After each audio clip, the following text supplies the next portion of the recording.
রমজান এসেছিল মানুষকে সংযম শিখাতে, রমজান এসেছিল মানুষের অন্তরে আল্লাহর ভীতি পয়দা করতে। সেই তাকওয়ার নিয়ামত আল্লাহ যেন বেশি বেশি করে আমাদেরকে দান করেন।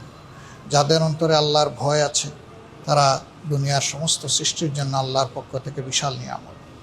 আল্লাহর ভয় যাদের অন্তরে নেই তারা বেপরোয়া হয়, তারা নাফরমান হয়, তারা দুনিয়ায় বিপর্যয় সৃষ্টি করে এবং তাদের দ্বারা মানুষ কষ্ট পায়। আমরা সেই সমস্ত চরিত্রের লোকদের থেকে আল্লাহর কাছে আশ্রয় চাই। আল্লাহ তাআলার দরবারে দোয়া করি আল্লাহ যেন আমাদের পরস্পরের মধ্যে শ্রদ্ধা, স্নেহ, ভালোবাসার পরিবেশ তৈরি করে দেন। আমাদের মধ্য থেকে আল্লাহ যেন হিংসা প্রতিহিংসা দূর করে দেন। প্রিয় দেশবাসী, আপনাদের সকলের জন্য বুক ভরা দোয়া থাকলো।